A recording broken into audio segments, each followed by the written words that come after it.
বন্ধুরা আগে ভিডিওটা শেষ পর্যন্ত দেখো, পরে কমেন্টগুলো দেখে নেব। আজ আমি যাচ্ছি আমার 12 নাম্বার এক্সের বাড়িতে। ফোন করে জানলাম ওর নাকি ভীষণ শরীরটা খারাপ। তো আমি ওকে দেখতে যাব না তা তো আর হয় না বলো। তাই একটা সেক্সি জামা পরে একটা সেক্সি লুক নিয়ে ওকে দেখতে যাবো বলে ঠিক করেছি।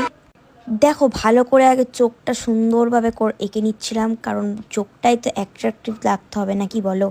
তারপরে ওর জন্য একটা বড় আইশ্যাডো প্যালেট নিয়ে ভালো করে আই মেকআপটা কমপ্লিট করছিলাম। তারপরে দেখো ভালো করে মাস্কারা দিয়ে দিলাম গাইস। তারপর একটা ছোট্ট করে টিপ পরে নিলাম, কারণ টিপ ওর ভীষণ পছন্দের ছিল।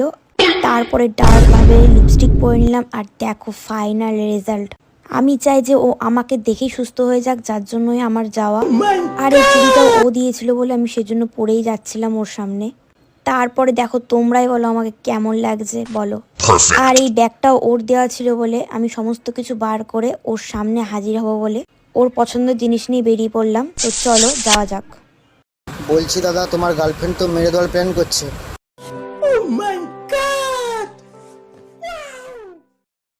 মেকআপ বক্স আজকাল বইয়ের মতো দেখাচ্ছে। कौन है ये लोग? कहां से आते हैं ये? তোমাকে দেখে সুস্থ ডাক্তার শ্মশানে চলে যাবে।